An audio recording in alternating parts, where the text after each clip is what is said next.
right. Ladies, just the ladies. Ladies and gentlemen, can you hear me?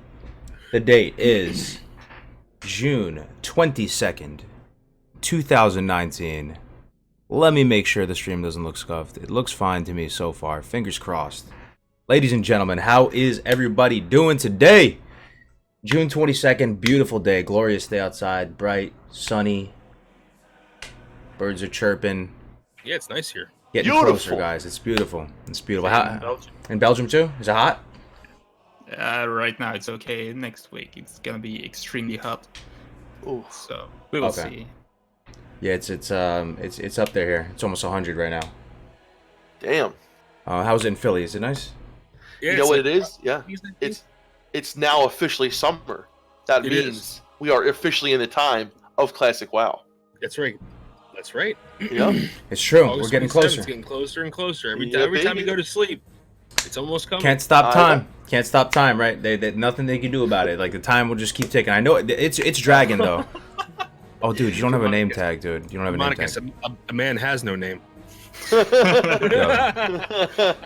where's Meldoran's damn name tag, though? There had to be something scuffed. There's always something scuffed, dude. There always has to be Meldoran.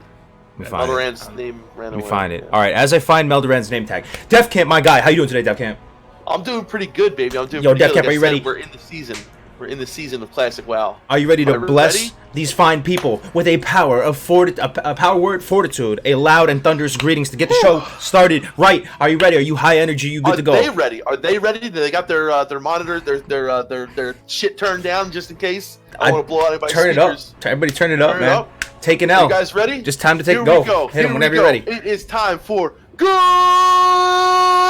Morning Azeroth. Episode number 23. How the hell you doing, boys? Didn't break your mic there. It didn't peek out. Yeah, it didn't peek out. Hold on. I'm finding your name tag. 1 second. That was great. You get better every time. Hold on. I'll find it. Hi, my name is Meldoran. Hold up, real Meldoran, please stand up.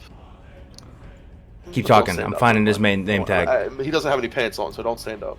Stream assets. There we go. I do have like pajama pants on, so yeah. Wow. Every time Meldoran comes up my room and he'll be talking, I'll be on the stream and I'll be like, dude, where are your pants at? You go, they can't see. It doesn't matter.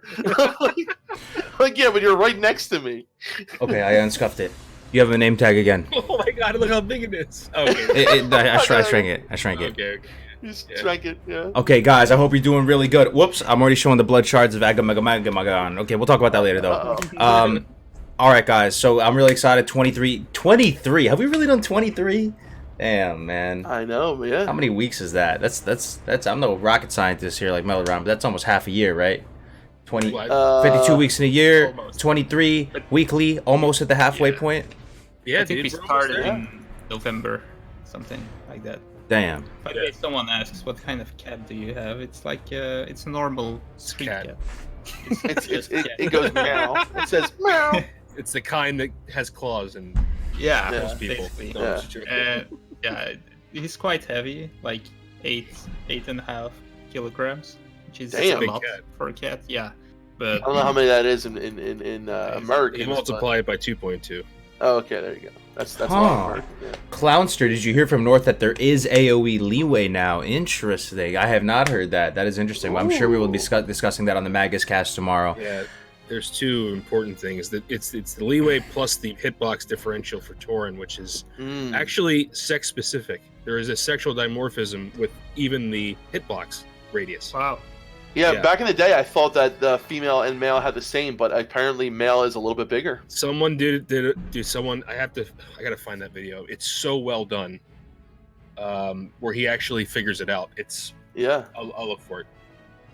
But that's very interesting. Cool, actually. Yeah. All right. So this stream, ladies and gentlemen, no meme competition this week. I done goofed. I didn't have time. It's gonna be a mixed bag of just kind of miscellaneous topics. With that said, we do have kind of like a rolling list of topics. If you guys want us to talk about, talk about anything in particular, put stuff in the chat, and we'll see if we can talk about it. So let's start off though. Okay, we kind of already did the intros. Everybody's doing good, right? Everybody's doing great. Of course, you're doing great. So we did the catch up. Let's talk about the state of the game, the current hype levels, the current communication with Blizzard. Let's talk about where we are right now on June 22nd right now. What are you guys feeling? A lot of this is like more of a feeling type thing, you know, like I don't know. Yeah. So I could start because I will start with a negative thing, I guess, and then you guys can go positive. So in the EU, I feel the hype is really, really, really low, and that's basically because most of us are not in the beta, and we didn't have a stress test, and I feel like it's never been lower actually since the beta launched. Wow. So, yeah. Now I'm not having that much time lately because of exams in school and stuff. So personally, my hype is a little bit lower, but I feel like in the guild and everyone I speak to, tell the same thing. So I think it will get higher again, and in the end, it might be a good thing actually that we didn't get into stress tests and betas. So it's a good way of looking at it. Yeah. I think I think you guys are going to be. I kind of envy you in a way, Dunedin, because like, you know, the beta has, I mean, I've been spending most of my time testing stuff like spell coefficient, so I really have been having a lot of fun, to be honest. I mean, it's fun to me, but I haven't really been able to do anything like fun for a long time, because as soon as I hit 40, I was like, all right, I gotta go to work now. So I've been trying to test coefficients and building the a tool that we're working on, which I won't tell you what that is yet until the video comes out, but it's like I have been totally like almost, what's the word, when you watch too much violence, desensitized to the hype, right? And I kind of hype fatigue. Hype fatigue. We talked about this before. It's our branded term here. Yeah.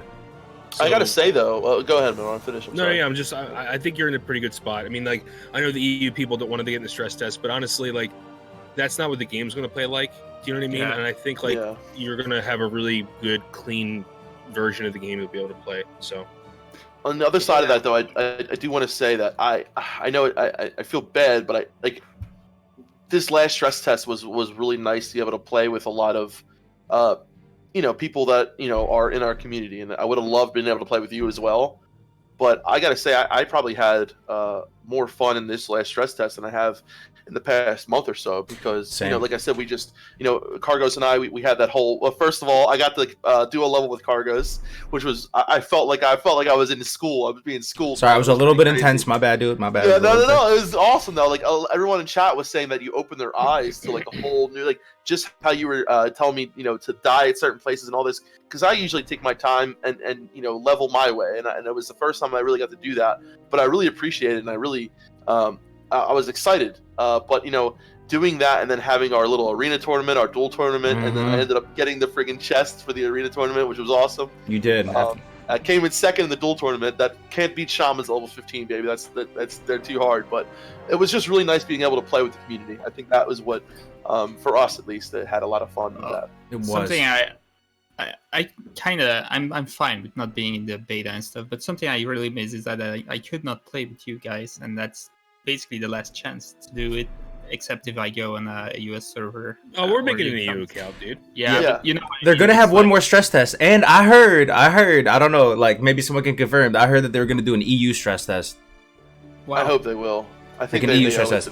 Let's back up a minute though. So people are saying like, yo, EU hype is so low. What's feels bad, man. Poor EU. People are seeing it in the chat. You've been seeing it circulate on trade chat and all these different places. Some people may not even understand what happened though.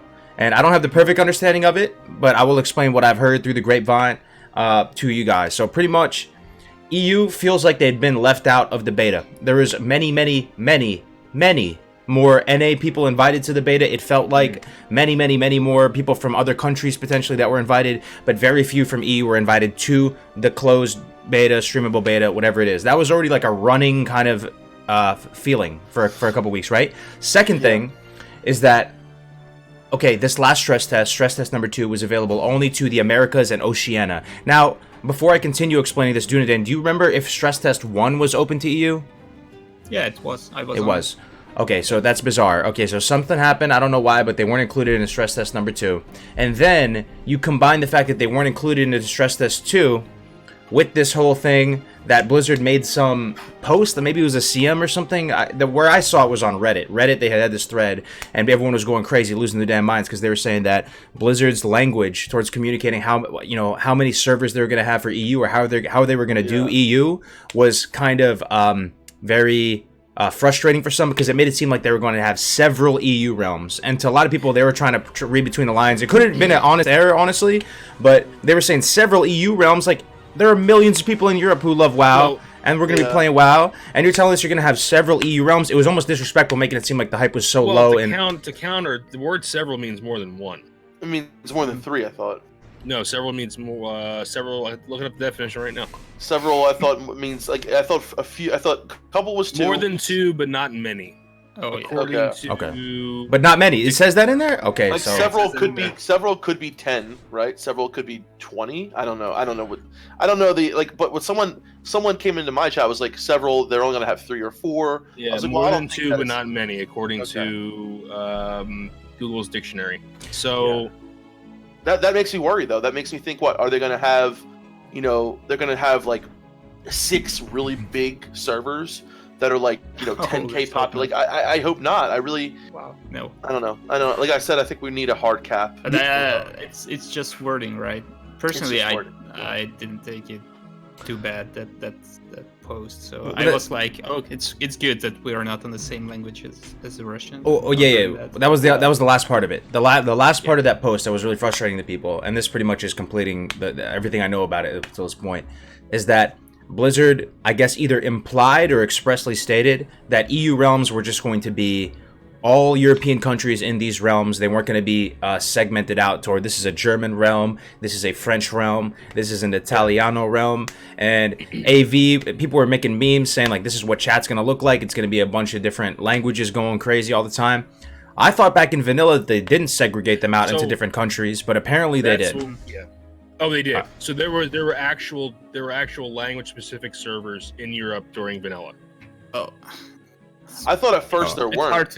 It's hard to remember. Yeah. But on my server when I joined WoW, and it was really early in Europe, I had people from Germany, England, Netherlands, Belgium. Well, the Northern Europeans are all the Northern Europeans speak English, dude, pretty much. But I remember.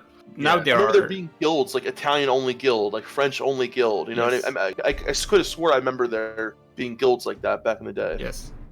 Now there are German servers, and back in the day, I'm sure we played with Germans, and basically on retail I played with Germans as well. So many of the Germans stayed on the English servers. So my issue with this is, my only issue with this is, if there wasn't then, why should there be now? That's my question to the general audience. Well, honestly, I don't see the problem with English servers for the whole of Western Europe. Yeah, the problem is Southern Europe, right? So like Spain, Italy, Greece, those places obviously don't speak English very, very often. So that is going to be a problem for the Southern European nations. So I get that, and the Eastern Europe as well. So I think Southern Europe would be fine on English servers, I think. You think so? Yeah. I don't know. Well, like I mean, are there any Italians in chat? Or are there any Greeks? I'm really interested into thinking. Yeah, I mean, like I know for a fact, like Dude was saying, I remember there being some more tight knit communities, like Italian speaking, French speaking, and even some like German speaking. So, I mean, yeah, like a lot of Europeans do speak English, but also a lot of Europeans don't. You know what I mean? I'm not saying you don't know English, dude. I'm just saying the general percentages aren't as high as in Northern Europe. That's all I'm saying. Okay, so Sec, what do you think? People, well, I'm just going to finish. People can type English better than they speak it, so I think they will understand it if they just type to each other in Southern Europe. I'm not 100% sure, but I think. I just don't know. And now in today's world, I don't know if that's a big deal anymore. That's all I'm saying. That's my whole point. And again, if you Germans out there like want a German only server, I'm asking you why. Why do you want that? That's my question. I'm not saying that you should or shouldn't. I'm just trying to understand the thought process behind it. Yeah, that's all. Either way, though, I think that it's too few. Like even if they're saying several, for all of Europe. I just feel like that, like I feel like the whole mindset right now for the servers is this, right? They're gonna, have the layers where there's like 3,000 per layer. Say they're going with 7. We'll just say 7, right? Seven. I don't know. Say they have several servers, right? 7 servers, and each one of those servers has a population cap of, or no, there is no cap, and some of them have 4 layers, some of them have 3 layers. I think what's going to happen is like there's going to be way too many people coming into these 7 servers, whatever there are. It's going to end up, they're going to be pushing out a whole bunch of more servers because they're going to underestimate it. Now they're going to have all these new servers coming out. People are going to, it's just going to be a mess. And I feel like, like you brought this up, Def Camp, before, and I think this is the biggest thing is that they've constantly underestimated how many people are going to play, and I think this is going to bite them in the ass in the long run. But they've overestimated the amount of people that are Twitch. Yeah, look at the Twitch response. Look at people are watching this game in the hundreds of thousands, right? So what is the problem here? I don't understand why they can't build more realms, and the only explanation I can think of cost is unfortunately that or perhaps sharding will last longer than we thought, and so that's all right. We need to move into a bigger point here. Okay, so here's my point. Do you think Blizzard is underestimating Classic? Like I don't know. Yes. I don't know. Like, so when they say several this, several that, even some of the language they've had in the past towards NA, it seems like they were underestimating it. Some of the decisions they were kind of saying with right click report and the layering, the sharding, kind of like assuming there's going to be this huge churn, this huge drop off. It's hard to say this in a position where the hype does feel low. Definitely does feel lower. The analytics and stuff like that don't lie. But I don't know. It seems like they still might be under sleeping on Classic a little bit here. But maybe we're drinking too much of the Kool-Aid. Yeah, it's true, because I was thinking this the other day, Cargos. So this last stress test, right, was available to anyone in NA or Oceanic that had a sub. So I'm wondering, they know how many people downloaded the Classic PTR and the stress test realm and played on it. Are they looking at those numbers and saying, okay, projecting that, okay, say if 50,000 people downloaded this, then we can project and see that this many people are going to play. I'm sure Blizzard does that, like looks at these projections and shit like that. Yeah. But I don't think you can, I don't think a lot of people are, they know that it's coming out August 27th. They're all going to be those people who are going to play on the stress test, do this. But I think the launch and the longevity of WoW is going to be completely different. It's going to be, I think, greater than retail numbers eventually. And, I definitely think that the way that they start this out and how they implement this, the layering and the amount of servers, and if they have a cap, it's going to, give us the feel of like what Classic is going to be like. Because if, original Classic WoW, vanilla WoW was definitely underestimated, and, it took a long time to get back to where they needed to go, and I think eventually they will get there as well. But I hope, like Melnon's saying, I hope that this doesn't cause the layering process to get longer, because if it does, that's going to piss a lot of people off. It is. It's going to have a negative effect. All right. And look at it this way: Germany alone is 80 million people in it. 80 million. Okay. The U.S. is what, 350 million? Now add all the other countries together. Belgium probably is like 20 million, 12, 15, 11. 11. Okay, so there. Then you add in Austria. You add in Spain. You add in Greece, Netherlands. I mean, the EU population has to be over 300 and some odd million people, right? It has to be. So my question is, why does the EU get less servers? If the total population of the EU is larger than the U.S. population or the North American populations, are you adding Russia in there? I mean, honestly, I feel like it's just poor communication on Blizzard's part. I don't know. Like, you think Blizzard's really underestimating Europe? Like, I feel like maybe they just communicated it poorly. Like, what I'm thinking is maybe the EU team at Blizzard needs to step up, man. Start communicating more and going to bat for EU. Either that or they really are overestimating. So Europe is about 500 million people, so more people than in the U.S. That's what I thought. Canada doesn't really. Canada's got there's less people in Canada than there is in Texas. You didn't realize that. Yeah. So that's crazy, actually. Wow. Yeah. So yeah, it's not. Canada's not really. So yeah, it's a larger player base, potential player base. So I don't know.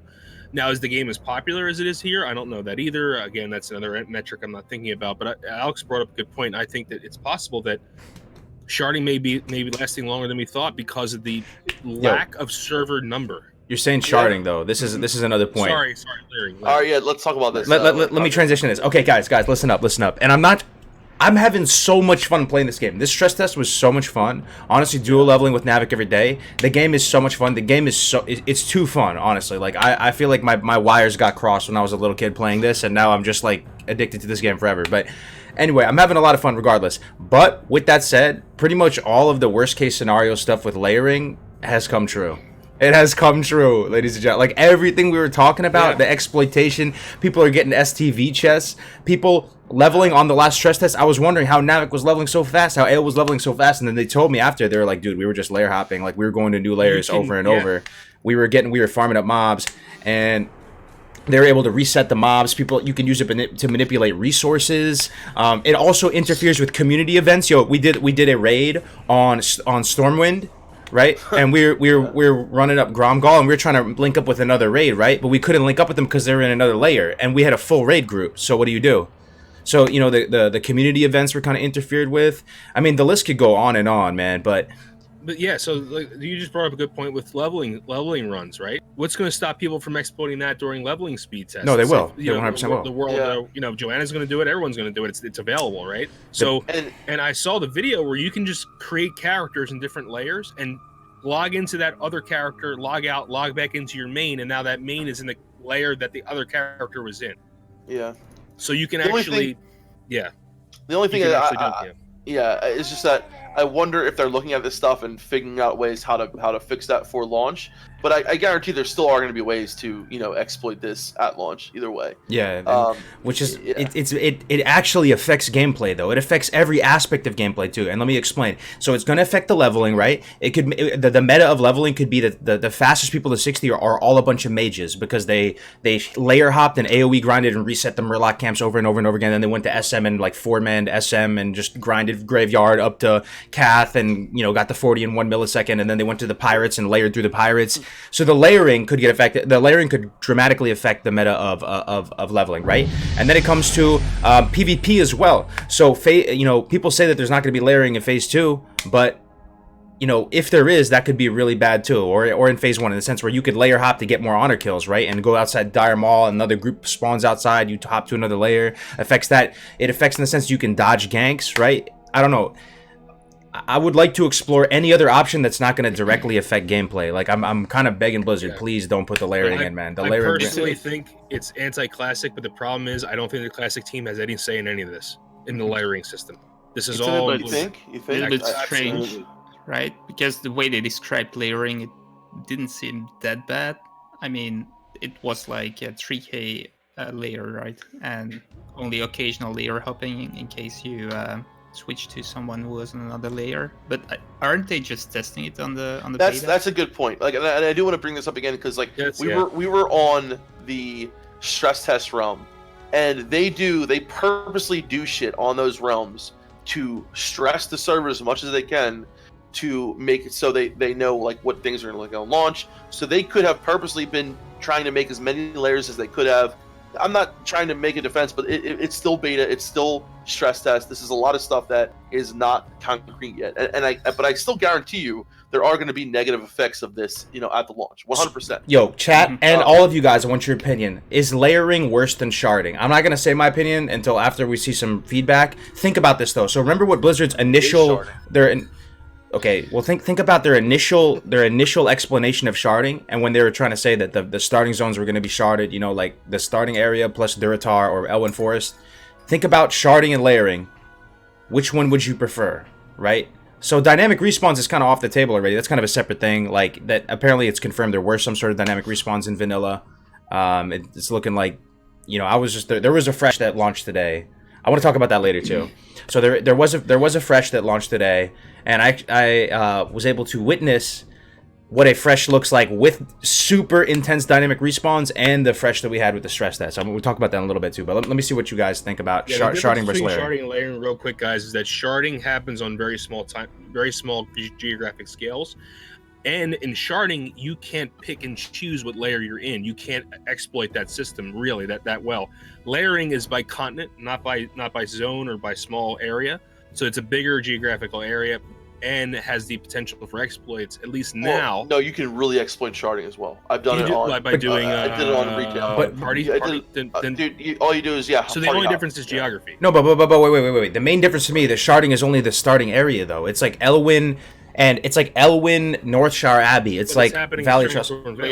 That's sharding is cross-server. Well, the sharding is like gone now. I don't know if they have sharding anymore. That's the thing. Sharding, what they initially explained was that there's going to be sharding in the initial starting area plus Elwyn. And yeah, you could abuse sharding too as well, but you're gonna get a bunch of copper ore, whoop-de-doo. You're gonna get like a bunch of some tin ore. You can't really even start AoE grinding at that level anyway. You can't start AoE grinding. The impact on the economy and PvP isn't very impactful with just those starting zones and the whatever area. My main thing is that layering affects past the starting area, right? It affects endgame, it affects economy, it affects PvP, it actually affects gameplay a lot. And we were talking about this before we started the stream. These things, sharding, layering, all these things are attempts to fix what? What is Blizzard trying to fix here by implementing these? We were talking about it like one sentence. Overpopulation. Basically showing that overpopulation won't occur or underpopulation. Yeah, but because sharding was actually made for underpopulation, if I'm right.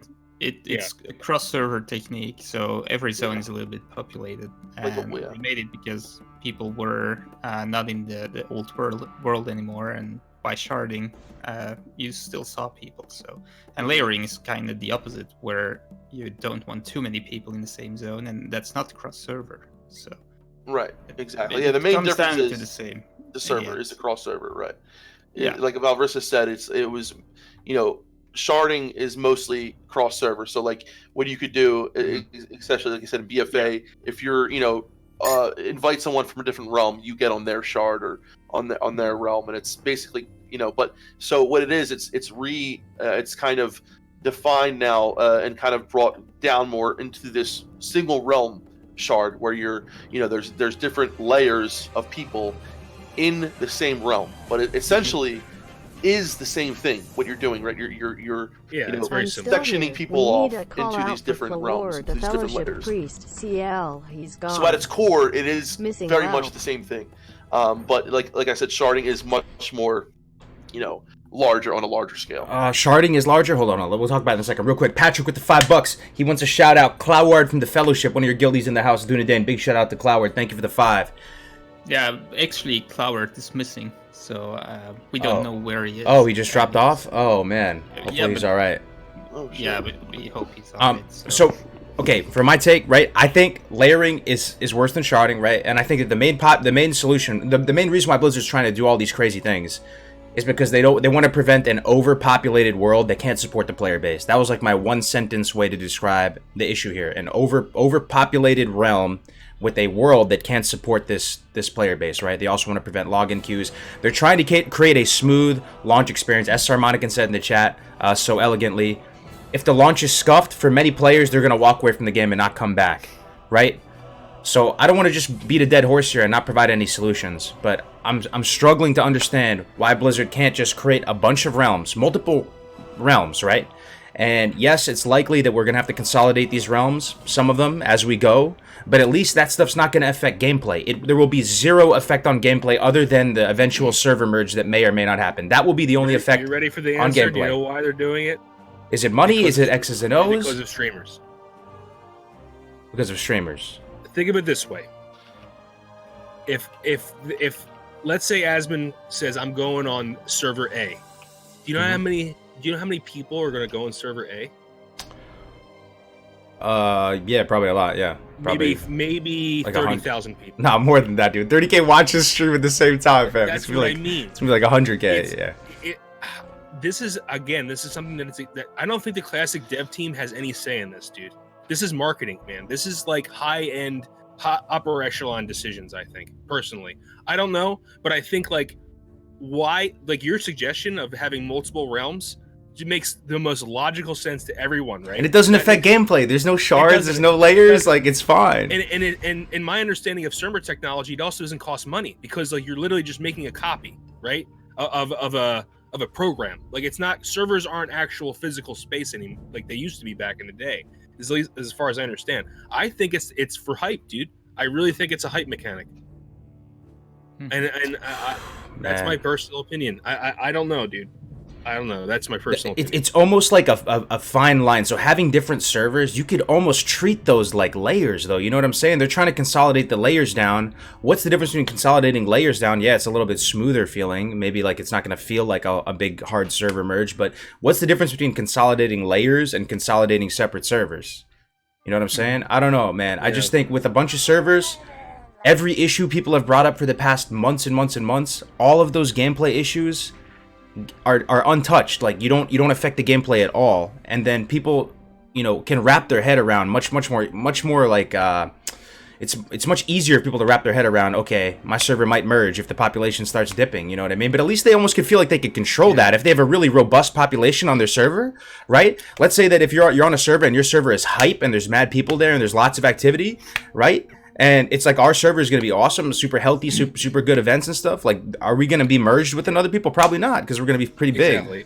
And for those of you guys in chat saying that streamers won't tell, do you realize how short of a time span it will take for people to find out what server a streamer's on? I'm sorry, I just killed Esfand we're both farming for Prince. Yeah. And he came and I dotted him up.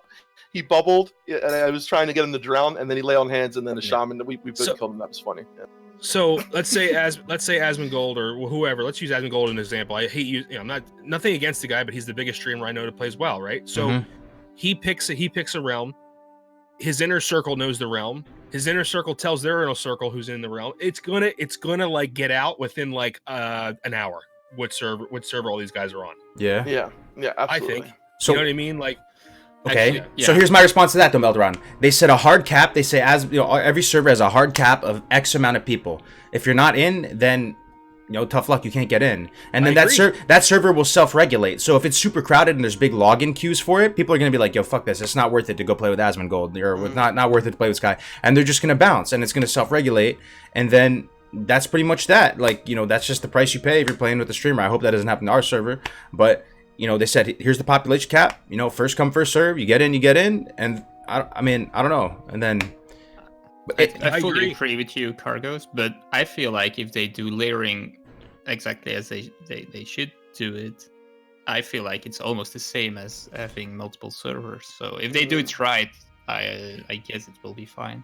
So what are you talking about, though? All these exploits, though. What do you say about that, Jonathan? All these exploits are layering. That's. I hope that's because they are testing it on the beta server. If they have like a maximum of 2 layers on the server, I can see it work. Maybe 3 layers. That might be all it takes, though. It's only 6-minute respawn on mobs. You go kill a big camp of Murlocs and Dustwallow, and you get invited to another layer, and you have a whole fresh camp of Murlocs again. And you kill them again. I hope that not every server has the 2 layers. I hope it's like for the really big servers we have an additional layer sometimes, and for most of the servers there is no layering at all. That's how I hope they will do it, but I'm not sure. If they do it right, I feel like it's quite a decent solution, because you basically have the multiple servers and you can merge them later on without having problems with names and stuff like that. So I just hope that it doesn't last as long as so do I. phase 1, in that post where it said a couple weeks to a month, I took that to heart. I'm like, okay, it's not going to be more than a couple weeks to a month. If that's it, so be it. I'll live through that time. But if it ends up being longer than that, I still think you're underestimating the damage. All it would take is 2 weeks of layering, and you're already going to be in a very Twilight Zone type experience. You're going to be a bunch of mages are going to be 60. They're going to have done some really weird stuff. There's going to just be 47 title charms on your server. There's going to be this will all happen. There will be the economy is going to be some weird crazy, I don't even know what it's going to look like.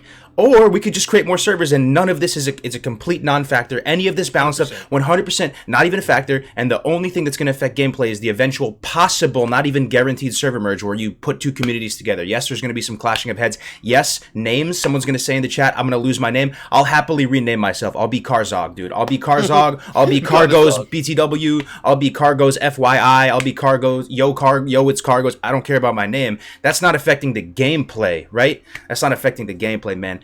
Merging the server, and also it kind of feels like you have a little bit of control as a community if you roll on a realm, right? And if that realm is popping, from Blizzard's perspective, why would they merge you into another realm if it's super crowded already and super poppin' and super healthy, right? Why are they going to merge your server that's close to cap possibly with another one? So you could almost control and ensure that your community wouldn't be merged with another one if you have a healthy, strong community on your realm. But I just want to clear up. I really wouldn't. If I was in charge, I wouldn't put in layering or sharding or anything at all. But they are going to do it. So if they do it, they better take the least of the least of the bad options. And if they do it right, I suppose it's kind of decent solution. That's what I want to say. So. Yeah. You're right, Junidane. And I think that, and Carlos is right as well, 100%. We actually had this conversation, I think, a month ago. Same exact conversation about the same thing. And we came to the same conclusion. But I think you're right. In 2 weeks, there's going to be you're right. There's going to be all these people exploiting the layers. They're going to hit 60 as fast as possible, farm as much stuff as they possibly can, and you will have ramifications even with 2 weeks. I absolutely guarantee it. Now, will that affect most players? Probably not. And I think another problem is that a lot of us kind of we look at our experience from a very it's not high tier. It's like we look at things at a very high level, whereas I think a lot of players won't have to worry about a lot of these things. Like most players aren't going to care how many title charms are on their server. Most players aren't going to care how many 60s there are, but it will affect the server as a whole, and I think that's. But do you balance things around the high end meta? Like when you go to look at an esport, a highly competitive game, people love and pour their heart and soul and money and all that into. You balance it around the competitive meta. You don't balance it around the average player. Yeah. IMO, and somewhat. So, I mean, man, dude, man, I just don't understand the thought process here. I really don't, and I it seems so much more logical and so much more easy to me just to make X realms. Like, it does. Make them all. If they die, they die, and merge them with another realm. Like, that's at least everybody's operating in a fair environment, right? People want to feel like it's fair, right? You want to feel like it's fair. And like, if someone pick your poison, Meldron, what's your favorite thing about the game? You like open world dungeons, right? Well, I mean, maybe that doesn't work that well. But Dunedain, you like professions, right? Maybe Dev Camp really likes PvP. Either way, you have stuff that you like to geek out on in the game and become like an expert on it and make it like your craft. Like for me, I love leveling. Like leveling is so cool. Making leveling routes, it really floats my boat. And the fact that whatever that juicy thing is that you love could be affected by this outside weird fugazi like server dimensional mechanic thing like called layering could affect that. It really feels bad, man. Like the fact that the meta of leveling, something that I think is a very special, amazing experience, could just be mages layer hopping to 60. Yeah, that doesn't feel very good, dude. It's like you AOE farm, you AOE farm layer, AOE farm layer, AOE farm layer. And no one does a single quest. They don't do a single dungeon, and you just and then you get to 60, and then you hop right into Dire Maul, and the whole game is basically popping between layers and instances to farm up the maximum amount of resources. Is that the spirit of Classic? I don't know, dude. let's say Dunedain's professions, and he likes being the best blacksmith. What if everybody has every possible recipe because they're layer hopping, and everyone has Crusader, everybody has all Lionheart Helm. Everybody has everything because they're just pop into different dimensions and cranking it out. Vendor only items that only have a cooldown. That's actually and like title charm, you can get that like boom, like just hop on a different layer, and it's like The thing I looked forward to the most with Classic is play on low population servers like 2.5k and stuff like that. So I'm still hoping that will be the experience we get. So let's try to have a little faith, I guess. So let's do anything. I think some people want to switch up. So okay. Switch leeway now. Okay, yeah. We can switch up. Let's talk about the leeway. Yeah. So I'm gonna link in chat. There's a video done by Perplexity. It's very well done. If you guys want to see what we're talking about on this side, I can actually play it on here. I set the presentation mode up. If you can link me the thing, I can play it. I'll link it to you right here. It's right there. Okay, sweet. Let's talk about leeway. All right.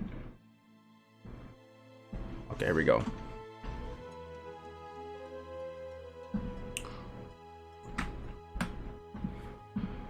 Alright boys, quick, concise, no BS. We're going to be going over the leeway mechanic in this video. I will tell you exactly what the leeway mechanic is if you're wondering what the hell it is. I will tell you, do not worry about that. We're going to give a demonstration on it as well with my main man, Leeway here, aptly named. And then I will tell you and give you my thoughts on whether or not I think it should be this is something that first I want to say, like, it is definitely... etc. Let him talk. Alright, so Leeway, what is... Leeway, well, if two players are in PvP combat and both players are moving, what will happen is the game will give you extra range on your melee attacks and your melee abilities. I will demonstrate that right now. I'll go into base melee range, which is going to be about here. Let's move back a little bit just to make sure. Yeah, I was in perfect melee range. There we go. So I'm slicing away at my main man Leeway here. This is the base melee range on an Orc. It will be increased on Tor, and I will show that later. Now, if I move backwards, I cannot attack my friend here. It's impossible to attack my friend, right? I'm outside of melee range, yes? That's how... I'm not going to say that's how it should be, but this isn't melee range. However, if I start moving, I start strafing here, the game thinks I'm moving and it activates the leeway mechanic. Of course, I am moving. God, what a good way of explaining this. So as you can see, I am now slicing from across the equator. I can, of course, use my Raptor Strike as well. That is absolutely fine. There you go. So here is my max range now with the leeway. It's going to be about at this plant here. This end plant here. This is your new range. I don't know what I'd say that is. Probably about 8 yards, maybe just over 8 yards. Alright, so we're on the Tauren right now, swapped over, and we're going to show them base melee range on the Tauren. It's going to be around about here, which is between these two plants, so just underneath where I was on the Orc. Of course, this has been confirmed by Blizzard as, you know, ironically, quote-unquote, Blizz-like. To have Taurens with a bigger hitbox, that's completely fine. Bigger melee range, you've got an extra couple yards there, whatever, right? But now the crazy thing here is if I start to move backwards a little bit, my leeway should activate from around about here. Cheese and rice, dude. What the fuck? The other side of the world. Oh god. I can even Raptor Strike. And Tauren Warrior for the win. This is your new melee range as a Tauren if both players are moving. So if you're chasing off someone on a Tauren Warrior or Tauren whatever the hell it is, as long as it's melee and some other guy's trying to escape, some poor priest over is trying to run away. It's a larger range. You are not getting away, mate. You are going to be visible. It looks like a hunter like dead zone cutoff, dude. From over here. Like, this is insane, okay? Now, my War Stomp range is 8 yards. 8 yards. If you guys have played World of Warcraft for a long period of time, you know that this is probably not 8 yards. We're going to show you right now that it is definitely not 8 yards. So you're literally hitting with your ACOG scope Tauren weapon from, I don't know what that is, 10 yards, 11 yards? But to be honest, I think we also have to look into the past as well. Like, Blizzard have historically made concessions to accommodate for new technology in other areas, you know, like the ability to house more than 2,500 people on one server. That's not going to be a server cap anymore. That was a technological limitation back in the day. So this is pretty much an outdated mechanic in my opinion. You know, we're not all lining up with our Microsoft ball mice waiting to connect via dial-up. This is essentially emulating server lag, which we don't need to do anymore. But I should clarify though, right? While no changes is a fantastic notion, failing to adapt the game to modern technologies will actually deliver a vastly different vanilla experience than what I think you guys are expecting or hoping for. Like mechanics such as leeway that were put in place to provide a smoother gameplay experience with the less stable internet connections of the time will nowadays just serve as a mechanic that forces down the skill cap. I mean, back in the day, you had people on, I think it's ASDL, ADSL connections, which were like 0.5 megabyte download. It was insane. Hold up.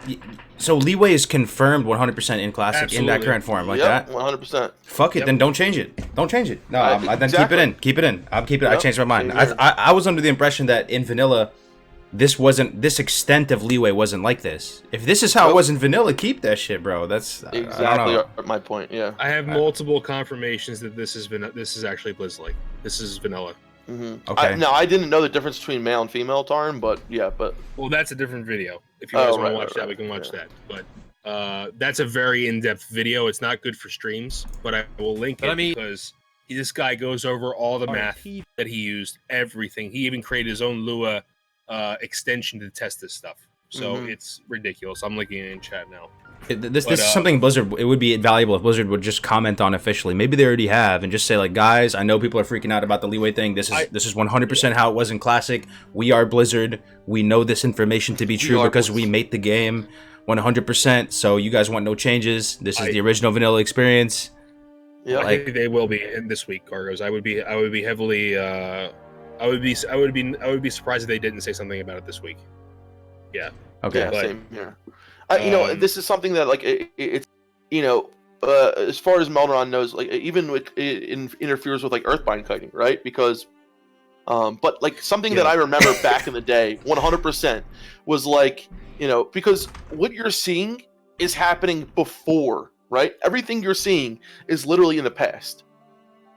Yeah, you got to remember that. And with classic WoW, like it's so much more. I mean, you have to take in consideration the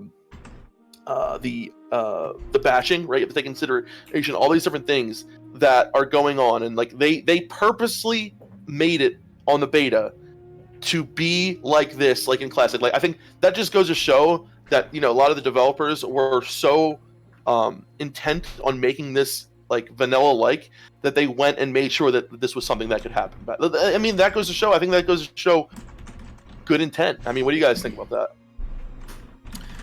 Yeah, they're trying to stay core to the game, man. I mean, how can we argue with that? That's and if they keep world buffs in, their argument will be that it's the way the game was, and I have no problem with that. I'm not arguing something based upon what was vanilla or not. Like if it's in vanilla and that's the way they're going to argue that, then at least do that. But layering was not in vanilla, so that's my big gripe with layering. Yeah.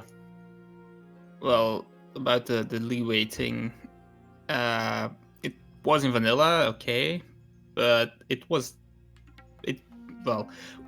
something it did was it handled lag, right? So if you were lagging and the other guy on the other side was lagging, it still felt like the game went smooth.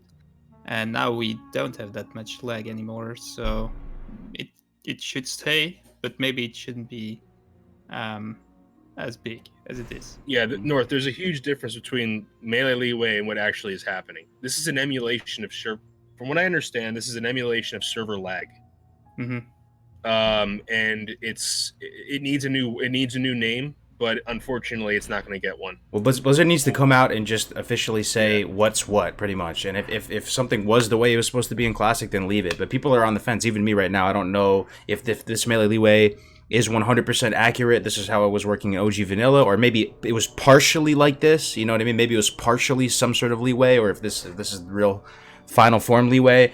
So North is a friend of the channel. We do Magus Cast together. He's saying that AoE leeway is now fixed. So it seems like that they're consistent, at least now across the board, with melee leeway and AoE leeway.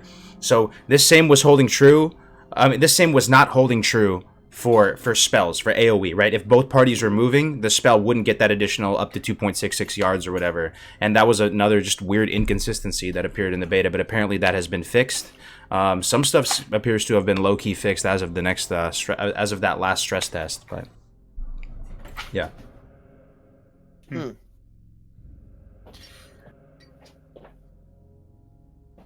Yeah, so I'm still confused what your point is, though, North. You're saying that this is not vanilla-like, because I can confirm that it is.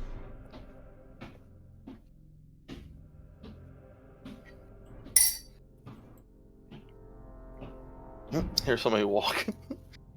I figured it out right now. Okay. Yeah, I mean, it's kind of TBD. Hopefully Blizzard puts an official ruling out on the whole leeway thing. If you want to PM me, North, I can explain to you something, but we probably shouldn't do it over chat. But anyway, yeah. So anyway, so leeway or whatever you want to call it, this is an issue. What do you guys think this is going to mean for? Because it wasn't in private servers, right? So at least it wasn't to the extent that we understand it is now. Do you think it's going to make significant changes to the PvP meta? Oh yeah, absolutely. I mean, not significant to the. I mean, it's going to make changes. Yeah, I think on most people's behalf, like are most people going to be like greatly affected by it? No, there are going to be some people affected by it. Absolutely. But I like it. Honestly, I do. You like it's the not leeway? so much that I like it. You hate hunters. That's why, dude. You hate hunters. So like anything that nerfs hunters makes them Kev happy, dude. Dude. Yes. Anything. No, I mean, playing as a priest primarily, like it's but like I do play as a shaman too, so it's something, and a Tarn. I play as a Tarn shaman, so this is something that could affect me in a negative way, especially with War Stomp, with the friggin' Ellie Stomp, baby, like in that War Stomp and Chain Lightning, someone can stay outside of my 8 yards and still melee me and not get hit by my War Stomp. But like in all, I feel like it is something that's in the essence of vanilla WoW. So I definitely feel like I remember playing on my rogue back in the day in vanilla and having things like this happen. Maybe not to the extent that I remember now, but I feel like it's definitely something that I remember happening back on my rogue. Yeah, I think it's 100%, vanilla-like, in my opinion. It's hard to know what was the actual real vanilla mechanic and what was a function of our potato-ass PCs from back then, dude. It's true. My internet, but that's the thing. I think what's happening, dude. right? I think what's happening is like Blizzard is trying to take into effect all these other things that happened back in the day, and maybe trying to make it off that, and maybe that's why it seems like it's a little bit too much. But in essence, I do like the fact that it's like, the feel of it. I think it feels very it's charming in a way that it feels like vanilla. I don't know. It's my. So there are. Yeah. I was gonna say, okay, there are some differences. North is here. I see Track is here too. Big fan of you, Track, dude. Another Hunter brother right there. I'm sorry. No, it's all good. No, dude. He's got a Viper sting for you, dude. He'll be looking out for you. Oh God, I got a jungle remedy for you. That's okay. You would carry around jungle remedies. You hate hunters, dude. Oh I got a jungle remedies by the stack, by the dozens, man. That's funny. Okay. So there was some stuff different on private servers, right? So I've been hearing this a lot. Any of the private server PvP legends in there, I don't include myself in that boat. If any of y'all are in the chat, chime in here. But spell batching is both in beta, right? And it was on private servers or some sort of batching. But I've heard through the grapevine that the batching window was tighter on private servers, and that's why things are feeling a little bit clunkier, a little bit slower, a little bit more unresponsive almost on the beta. Because it's a true 400 millisecond window batch, as opposed to maybe the private server might have been less than that, 200 milliseconds, 100 milliseconds. Because even with those smaller batch windows, you're still able to get those interactions, right, with the double polys and stuff like that. But it's a tighter window. Right. What do you guys say? I mean, my position on it is that Blizzard has all the values. They need to just come out and say, these were the values, here it was, this is how it was back in the day, and this is what it's going to be. Like, and this is the batch window, just to kind of clear the air with that stuff. But how do you feel about that? Potentially having a smaller batch window, but still having spell batching. But you're saying that private servers had a smaller batch window. Yeah, so a lot of the private server people have expressed concern. They say it feels really unresponsive and weird on the beta. That's how it was in vanilla. So moving the 400 millisecond batch window to 200 milliseconds. How do you feel about that? No? Yes? Oh, change it from what it was in vanilla to 200? To reflect, tighter. Yeah, I mean, if they're gonna change that, then they should change like world buffs. They should change, this leeway-ish mechanic. They should change all this other stuff too, right? But I guess the point is, where do you stop? Is my question. I don't know, man. I mean, the point was to emulate vanilla WoW, right? That was the point of this? Yeah, that was the point of this. Yeah, it was the point of recreate the original magic of the vanilla WoW experience. Well, then we got to take it for what it was. I mean, even if I have an opinion against world buffs, I hate world buffs, but if that's the thing. I don't know. Like I don't know, man. Like Perplexity brought up the point. Games don't play like this anymore. Blah blah blah blah blah. And he's right, but then are we changing vanilla WoW at its heart? I don't know. Yeah. Sometimes it might be okay to have it changed, so it plays more like it used to be. To defend what you're saying though, dude, Nip, right? What you just said, we already have vanilla with sprinkles. This is already what we have. Like, remember people used to say that for a while? Yeah. This is vanilla with sprinkles, guys. I'm not saying this purely bad either. I don't think classic WoW is original vanilla. We should refer to that as vanilla. And then we had the private server era. Yeah. We call that as the Nostalrius era.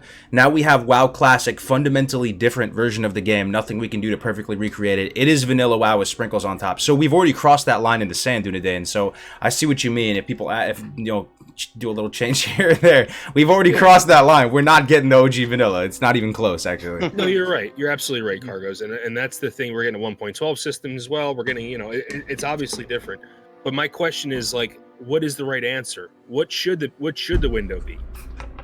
I don't know. See, I don't know. But since everyone has different opinions, then why don't we just go back to the original? I'm playing devil's advocate. Yeah, I'm down for that. Yeah. I'm just saying that like if no one knows the actual answer, should it be 100? Should it be 150? Should it be 200? Should it be 250? All the way up to 400 or less or more? Who makes that decision?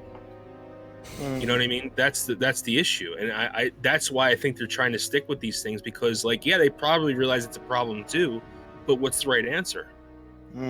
It's true. But they made a decision on several things like AV 1.12, the spell balance, and so it's basically up to Blizzard to make that decision. It's up to Blizzard. Absolutely. If it doesn't feel good, they should probably change it. Yeah, we'll see. We're already getting vanilla. We're already getting vanilla plus pretty much. So we already crossed that line in the sand. I'm just throwing that out there because we. Yeah, no, I agree. There's a lot. There's substantial changes to the game right now. Not all of them bad. I mean, there is an element of dynamic respawn. There is layering. There is, you know, that even just comparing your gear when you hold down shift, auto loot, all these things. You know, it's yeah, you get what I'm saying. But no, I get it. I get it. I like there are some issues that are arising now that we're seeing the game played in the 2019 environment, right? Mm-hmm. They're being exposed, and they're bugs ish or not or whatever we think.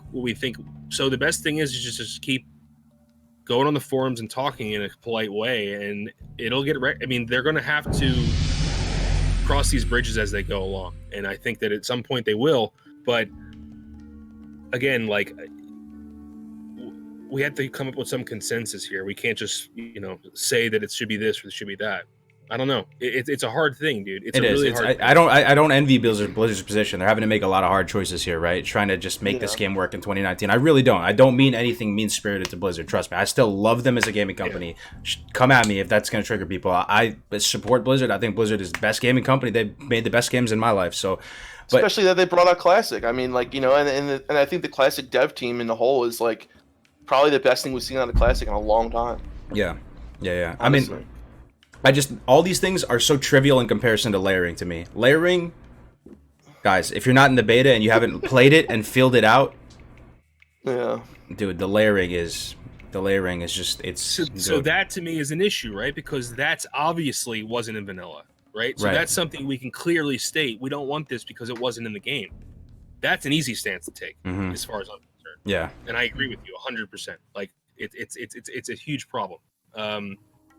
Unless they limit it in a way that, I don't know, I don't even want to say that. Like, oh, we'll make a change so that you can't exploit it or something, you know? But even then, someone's going to figure out something. Dude, people figure out this shit is so quick of how to, like, you know, how long did it take for people to realize how to export the layering? What, a day? Like... yeah, I mean, pretty much. And they're still finding ways. Yeah. They're still finding ways. I mean, every day they're finding new ways, and it's honestly going to get continuously refined. I'm glad, though. You know, I'm kind of eating my words a little bit. You know, a part of me still feels that the way they rolled out this beta was kind of unfair to the community as a whole equally, but at the same time, more of me now is seeing value in this open beta and, like, getting these things out in the open so people can read about them and get really upset about leeway and talk about the effects of layering and to exploit the shit out of it so we can see the potential damage it can do, and we have months of seeing that stuff in person. I hope they take it out, and there's still time to take it out, I feel, man. I don't... So... It's like, what else would they do, though? Like give them a better alternative. Yeah, I'll give a better alternative. Ton of servers. You tell everybody, your server may or may not be merged. You can control that. Have a badass server with a big, robust population. Be strong. Be filled. Make your server the envy of other servers. We're not going to merge you if that happens because your server's full. If you roll on a server, but have a hard cap and a ton of servers. Yeah. But if you roll on a server loosey-goosey and you're not really putting in a lot of effort, just, you know, and the server is not that big, or maybe you consciously decide to roll on some random server, just know that could get merged with another thing. All balance related to layering and sharding out the window. Game is in a much better state, and it may cost more, but I'm sure the community. There's some successful people in this community: engineers, scientists, doctors, people that have advanced degrees. I mean, Meliron, big doctor over here. Like, we'll fund the damn thing. I mean, I'll do what I can. You know, like we'll pay the server costs for a little bit. Goes, give us $1 million and we'll make all the servers. Would you try to raise the money and fund it? I'll run on a hamster wheel for a little while every week to try and power the server. Like like what if they asked the community, like, guys, listen. If you guys could raise enough money to power these servers and do that, do you think people would do it? Oh, they would absolutely do it. Yo, they would absolutely do it. 100%. Look how many, like, donos and stuff come in if it was actually going to... Dude, I don't know, man. I don't know. I don't even just keep beating a dead horse here, but it's something that I'm actually feeling more and more strongly about as we go on. Like, I actually didn't think it was going to be this big of a deal, to be honest with you. I was like, yeah, it's whatever, a couple weeks, because I was thinking about the sharding. But seeing this play out and, you know... I don't know, man. I don't know. Okay, we can move forward with it. I just, you know, fucking feels bad. I know, bro. I know it's like something that you know. There's a couple of things that have been raising my attention as well in this world buffs. Well, that obviously, but you know, so Taladro and I decided to make a video called "World Buffs Are an Exploit." Obviously, I'm Spicy, sure a lot of people have seen it. Mm-hmm. Oh yeah. It was Asmongold watched it, Kevin Jordan watched it, Mark Kern watched it. So you know, it's been getting out there, but you know, and Taladro's extremely against them. Yeah. As am I. But again, the exploit term was thrown out there because it meets certain criteria, which possibly could have been. It obviously wasn't an exploit. So Kevin Jordan came out and said it's not an exploit, and he knows more than anyone, right? He is a developer. Right. He was a developer in vanilla WoW. But then Mark Kern said something different, didn't he? Mark Kern said the same thing, but Kevin Jordan and Mark Kern made two comments that was really interesting. Kevin Jordan said they did not expect or understand the significance of the stacking mechanic. And then Mark Kern said that logging out of your character is not in the spirit of vanilla WoW. Right. So those two things did come out. And I've been talking to Kevin as well. We're trying to get a little debate set up as well to talk about it. Meldoron's famous now, by the way, guys. He's seriously in the limelight with like all the AAA streamers. Just saying. Yeah, okay, but the issue is like the term exploit isn't an exploit until it becomes so. That's my issue with it. Yeah. So here's the thing: the Reckoning bomb thing, right? Paladin Reckoning was designed a certain way. Someone realized that you could do something with it to make it do X thing, right?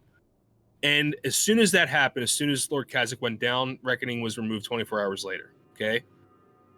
Sorry, not the ability, but the ability to stack it the way that he did. Yeah. Infinite stacks, yeah. What my argument is about World Buffs being an exploit is that the team didn't realize its effect until it was too late in patch 2.1.0, where it was removed. You couldn't use it in mobs level 63 or higher. I'm not backing down from the exploit argument just because Kevin Jordan said it wasn't an exploit. I would say that it is an exploit if vanilla kept progressing in the way it did naturally. If vanilla never ended, I think it would have been amended. That's my argument. So you're saying Kevin Jordan said? I'm sorry, I didn't watch a video. Kevin Jordan said that they were intended though, right? Or they put them in the game. Obviously, they put them in the game. But they didn't realize the potential of stacking them on raid content. Stacking was the issue. And the reason they didn't realize it is because what percentage of the player base was doing Nax? Less than 1%. That's true. And even at that time, a lot of people weren't stacking them to the ways that I mean, people were, right? But like it happens. Wait, you said even the Dire Maul buffs where you have to go all do that Fugazi shit in Dire Maul. That was all in they were thinking that was going to be I don't know if they thought they were going to use them in raids, but they put them in the game Dire Maul, for a reason. Because you're not going to use them in Dire somewhere else, right? Because you already completed Dire Maul, so there's no reason to have them for Dire Maul. Yeah. So I'm sure they intended people to use them for content, right? But when you have a 30 to 60% increase in DPS depending on class and a 30% increase in overall health pool, I'm sorry the problem isn't just Dire Maul. It's Dire Maul plus Ani Head plus ZG plus Songflower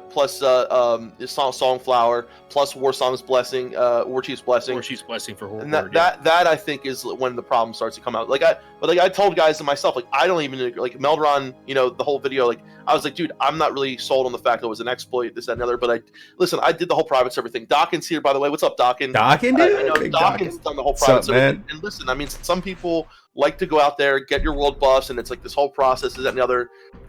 At the end of the day, what takes more, to just clear the raid without the world buffs, or to get the world buffs and clear it? Like, I don't know.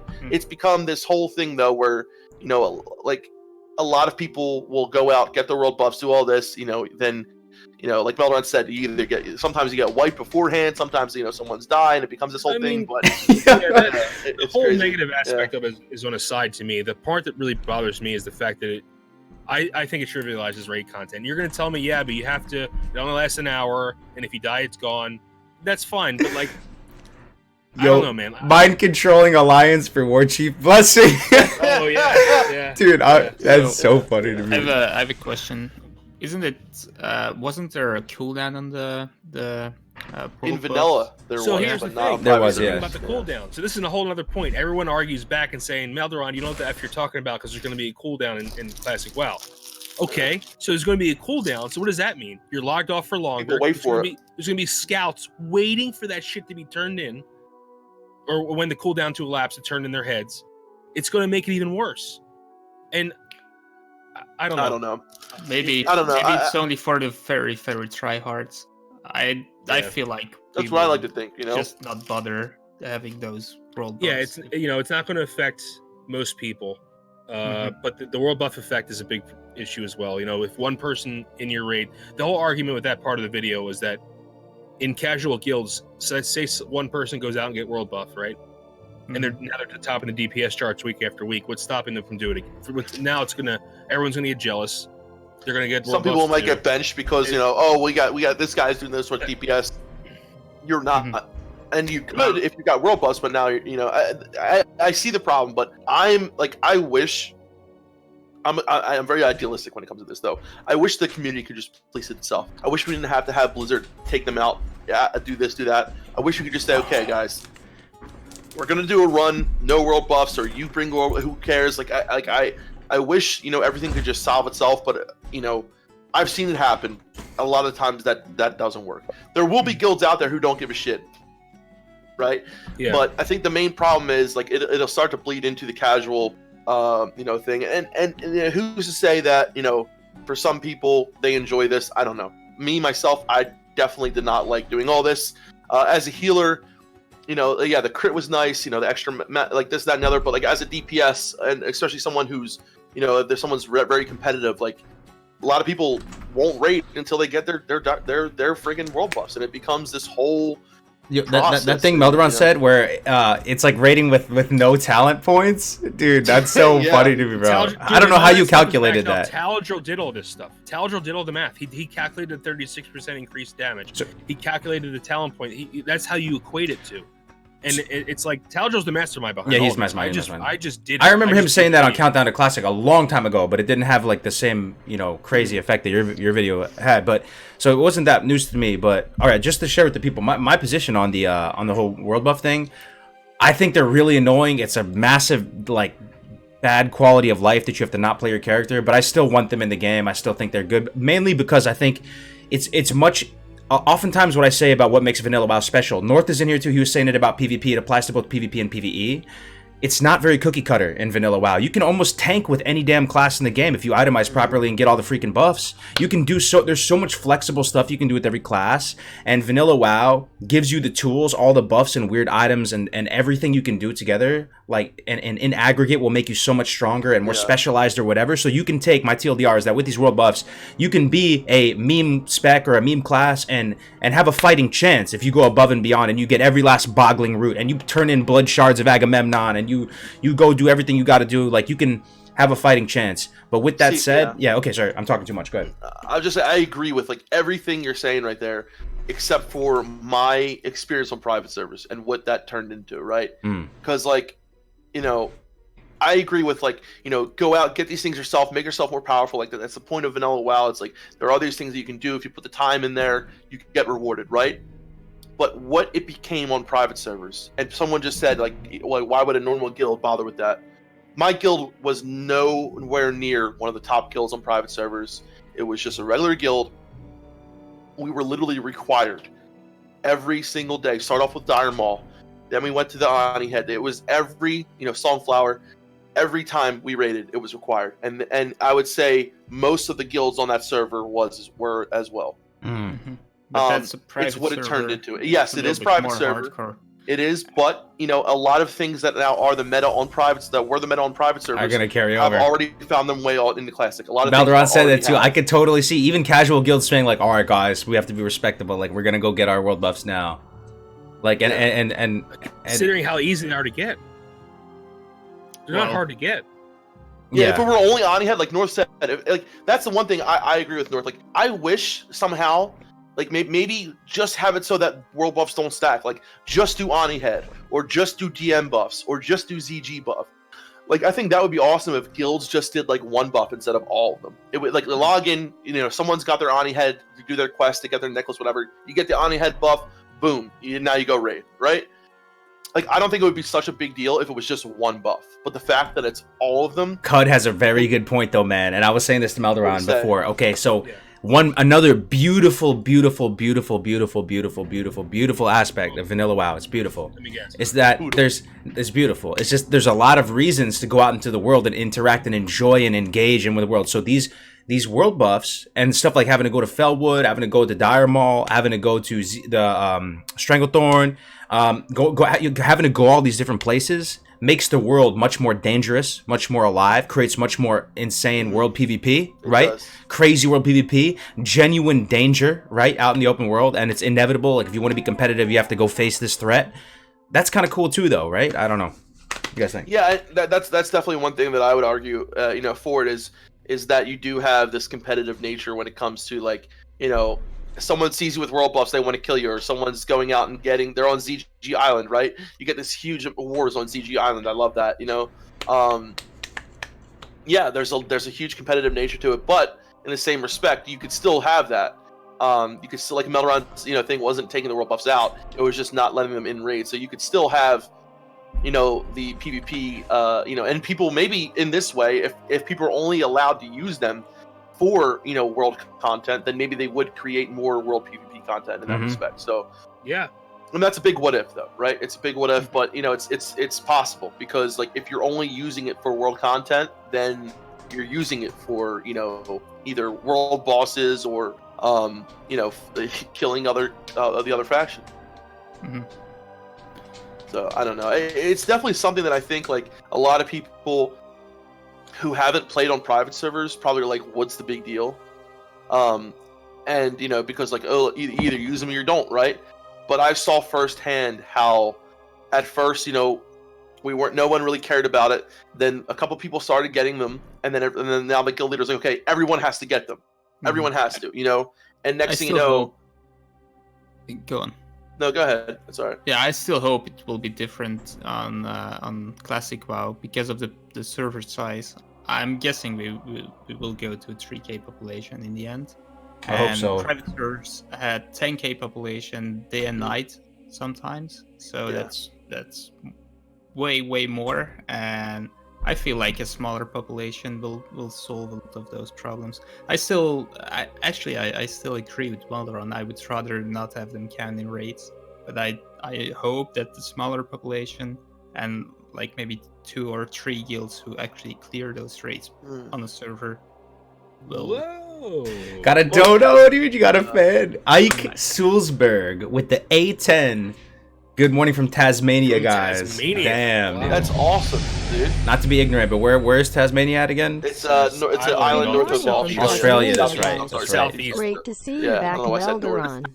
Thinking of North of Mage. The Tasmanian Devils, dude. Tasmanian Devils, yeah. They're actually they're like a scientific anomaly. I was reading about them one time. Dude, those things are brutal. Absolutely insane, those things, man. Phew. Yeah, that's cool. Thank you very much, man.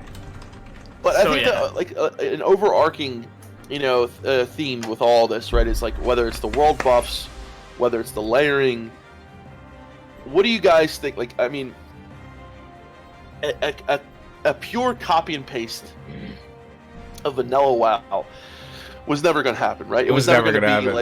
It was never going to happen. Never going to happen. So, how happy are you guys so far with how everything has been implemented? I mean, I'll start I log on to Classic, to the beta, and I do feel like I'm playing Classic WoW for the most part, right? I feel it's so much fun playing with friends. You feel like you're playing on private servers. Because honestly, who the hell remembers the experience? Right. Dude? I mean, we remember a little bit. I remember to an extent. I do a little bit. Yeah. Private servers have totally destroyed my any memory I've had of vanilla WoW. Any. Yeah, I will say this though, it does, it feels very smooth, like compared to, I know it's a meme when I started, but smooth, right? It's very different compared to private servers, I would say, in a few ways though. When it comes to like visually, some of the things, but the gameplay feels good, right? The wanding is clean, the wanding is great. I'm a big fan of the wanding and the animations and all on point. I know, but in all seriousness, like it does feel pretty good. Now, however, there are some things like the layering and all this that are a little bit, of an issue. But when it comes down to it, I am pretty happy with how things have turned out. How do you guys feel? Yeah. Let me jump in here. Okay, so I'm not gonna say anything, but there was a fresh today. There was a fresh today, and people participated and said fresh. It happened. It's a thing. Some of you might be freshening it up right now. I don't know as you're watching this, but yeah, there's no going back to private servers, man. Like, if they feel ass. Like it's and on this fresh, the leveling meta was that it was the dynamic respawns cranked up to 10 def camp. So like everybody just sits on a spawn and it immediately comes back to life almost immediately, and very few people are doing quests, and you just stand there just killing the mob over and over and over again. And there was also this kind of like delay. Well, I was observing this delay, of course, right? There's kind of a little bit of delay. It feels so buttery smooth on Classic. It's so hard. It's like you just can't go back private. It just feels bad. Well, I actually agree with Volcane and North on the mechanical part of it. I do think private servers are mechanically more tighter than Classic. Oh yeah, absolutely. Things were more set aside. I feel like, a huge thing, and like the whole thing about wanding was never smooth, like to the way where it felt like, you hit the, like, I was talking mostly about the animations. The animation was a big thing to me, but like, so I feel like when wanding, like, okay, me and Carter was talking about this, how like you have that weight, that initial weight when you're feeling for something, and that was the spell batching, right? But yeah, there are things that happen that are like, it has this almost wonkiness feel to it, and I think that's because they've tried to recreate the original vanilla, way of things, and not the private server. Like you said, private server definitely were a lot more fine-tuned, and I think that was good, especially for a lot of people. Dungeon difficulty. Meldoran can't stand the easy dungeons, man. I hate them, dungeons. Yeah. They seem really bad, honestly. I want to try them out. I have to say, so... sorry, go ahead. Do the name. Sorry, my bad. Yeah, to answer your question, how happy am I with what we see so far? Actually, I just want to play on the Blizzard Classic server, and I could be happier with many things, but I will be super happy when it finally launches. And just the fact that it's a Blizzard server and it's not a private server, that is basically the biggest thing. So I think they are doing a pretty good job. It's not perfect, but it's pretty good. There's some stuff that is like unacceptably scuffed still on the beta. Like, I have to say though, like if they rolled this out, it would be buttery smooth on a private server. But I mean, the pets in general are just omega scuffed right now across the board. Hunter pets, warlock pets, they're like what? Like what? They're what just terrible, dude. Like just basic use case stuff. You killing one mob, the mob's almost dead, so you send your pet to the next mob. As soon as that first mob dies, the pet comes back every time. For some reason, it just ignores you. Also, sometimes they just ignore you. Also, it could be the tiniest little crevasse of LOS, like just not even a hard puzzle to figure out, and you're telling your pet, just go over the thing and fight it. It's right there. Like, just go over the thing, engage the target. And there's zero response. Like, doesn't come back to you. Also, when obviously the warlock pet skills completely resetting, having to buy the grimoires again, but I'm sure obviously that's gonna get fixed. Yeah, right? Now how much of this though? Like, a lot of this fine-tuning stuff that we're used to is because, like Meldoran says, we are so used to how things were on private servers. Played on for 4 years straight, dude. Dude, and I honestly feel like yes, there are some buggy things that still aren't correct, but I honestly feel like Classic right now, the way it is, so many people who have played on private servers are like, no, this is wrong, but it's literally what we're used to on private servers. And I've been corrected time and time again by a lot of people who never played private servers and do play Classic. Like, no, this is how it was. Like, you are remembering things from private servers. Like, things were so much more finely tuned. A lot of these things happened back in vanilla. A lot of these things were much wonkier, were much different. And like, I know you think it's not that, but I'm telling you 100%. Okay. A lot of it is. Okay. So I gotta be more open-minded. If that's actually how it was. I'm not saying everything. Yeah. But I'm saying a lot of it is. Okay, that makes sense. I'll have an open mind now. Like, thinking about it. Some stuff is 100% bugged though. Like the warlock pet abilities will reset randomly. I don't understand why, but you'll just lose all of the ranks of all your grimoires, and you just want to delete your character. That happens still. Growl doesn't go off even if it's on autocast. For some reason, they don't growl. I'm not sure why. Yeah. But I will have an open mind for sure. Like what Melderon said, 100% on point. You know, we can't get skewed by our private server experience and just I mean, there's going to be stuff that I'm going to say is wrong and it's not wrong. It happened in the video to me. Yeah, that's I mean, true. the video I made where it's like, blah, blah, I said something and people are like, it was never like that. And I'm like, well, okay, well, I don't remember. So that's why I said in that video I made, I can only provide you feedback from my private server experience. I don't remember a goddamn thing, dude. Like, I don't remember where I honestly can't tell you where I was living. I was living when it first came out. We were living at our house on. Yeah, but I wasn't there when it first came out, though. I think I was living somewhere. No, else. You were living with me. Okay. Yeah. Yeah. Anyway, I don't know. There's this memory is a very weird thing, you know, because if you don't remember something fully, your brain kind of fills the gaps, you know. True. And private servers is filling that gap for a lot of things, and like I'll admit, like, you know. But there are a lot of things like that are different, right? Like, first of all, when you first load in, you notice that, you know, the sky looks different, the colors look different, from what I remember, and from, like, obviously from private servers. But that is something that they admitted is not going to be able to, like, be 100%. Like, they talked about, you know, the night setting and all this. Like, for some reason, still, I don't know why, but, like, I haven't heard anything about that. I didn't hear anything about, like, the day and night setting. Like, why isn't nighttime actually nighttime? Like, I don't like that, you know what I mean? And, you know, the animations, and that's another big thing that I am still big on. So, like, the smite animation, a lot of these spell animations are completely off, completely wrong. They're not the way they should be.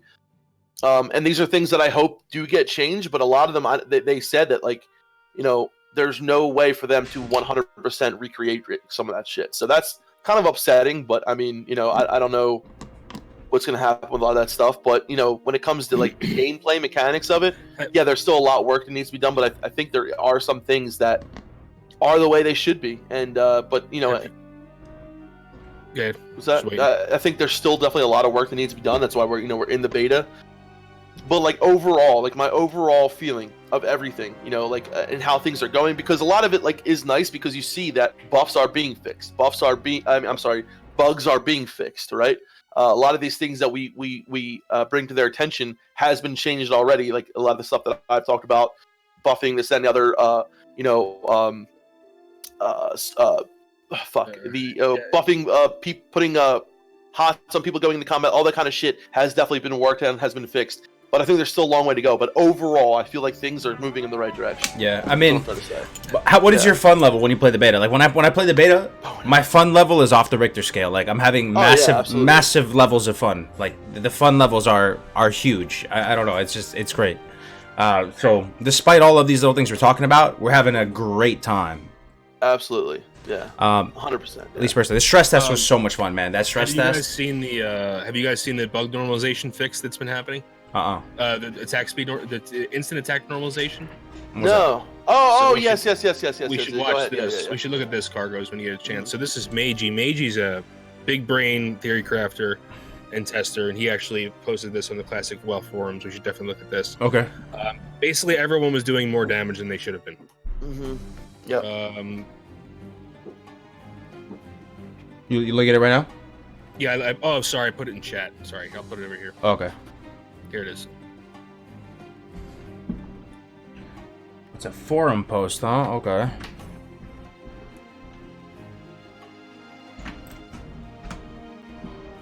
Okay, here we go. Bug. No, melee is not getting buffed, North. Bug instant attack normalization. All right, man. I see numbers. I'm gonna leave it with you, man. I don't know how to do this, bro. So essentially, from what I understand, melee was being buffed anywhere between 6 to 9%. Yeah, so that is going to be removed. So they were using BFA modifiers for this. So look at the summarizing the following table. It says two-handed 3.3, Legion multiplier 3.6. All you need to know is that they were using the Legion modifier instead of the vanilla modifiers. So basically your damage was higher. So TLDR melee was doing too much damage. Yes, and that was thanks to Meiji. He caught this. Yeah. And yeah. This guy's kind of a legend then. That's big place. Oh, he's a legend, dude. Meiji's a legend. Like, he is ridiculous, dude. The amount of stuff he tests is it's amazing. Damn. So did this fix that? Yeah, I don't know when they're gonna implement the change, but they will say they're gonna do it. So that could be. I mean, like, yeah, I think that's. There definitely are a lot of things that need to be worked on still. I think that's like pretty clear, and I hope that the majority of it does. But I think there are going to be some things that slip through the cracks and end up not being fixed until, because like I don't know about you guys, but when I log on and you start to realize just how much shit there is that actually has to like go through the dev team. There is so much, dude. Like vanilla WoW, when you think of all like the PvP, the leveling, all these things that encompass all of it, there is literally so much that they have to work on. And I kind of realized that like one of the first days I logged on the beta, and to see how much they've done so far did impress me, honestly. Mm-hmm. But there's still, like I said, there's still a long way to go for a lot of things. Yeah. Yeah, Val, so it's not gonna have a huge effect on the dungeon meta. The dungeons are pretty easy. So that's 6 to 9% only for melee classes. It's not going to change any of the casters. It's not going to, So well, no, there's range too, right? It's got to be hunters, right? Hunters getting affected. Range. Oh, and hunters, right? Yeah, hunters, yes. But like, so physical damage, pretty much. Not that much. Yeah. Yeah, physical damage. So. All right. No, it's a large amount, but I'm talking about the damage output of the elite mobs is the issue, right? I'm not having to heal. That's the problem, as far as I'm concerned. Right. As far as dungeons. I don't think it's a damage issue. I think it's a damage being taken issue. It's an intake into, not an outtake. Yeah. So they are sure that's not bugs, right? Everyone. I mean, those are probably the vanilla values, dude. It's strange. Yeah. So I want to transition, if you guys are cool with it, because I just want to do, we can all just jump in with random little tips here. I've learned some stuff, some cool stuff, some revelations here that might help you guys leveling and also on fresh. Like kind of productive stuff that actually might help. Hell yeah. So let me just jump right into it. All right. So while I was walking through Ratchet the other day on the beta, I went to a vendor to go sell some stuff, and I came to a stark realization. Melderon, doing a day in Def Camp. You guys are familiar with the starting food and water, right? Yes. Yeah. Refreshing spring water. Tough jerky. Yeah. There's probably a couple other ones in there. The little yellow one. Yeah. How much do these cost at the vendor? Chat, you guys can answer too. How much do those cost at the vendor? What, the drinks? Yeah, the food and water, the base food and water, right? Like silver or a couple silver. It's 20 silver for moonberry juice without the reputation. The very starting water. One. The start. Like, what, 50 copper or something like that? I don't buy water at that level. 25. It's like 30 copper for a stack or something like that. It's 25 copper. All right, it's 25 copper. Okay, to get refreshing spring water, and a lot of people who like leveling, or like are good at leveling, they like to level quick. That you will know that every 10 levels, starting level 5, so 5, 15, 25, 35, you get new water and food, right? Yeah.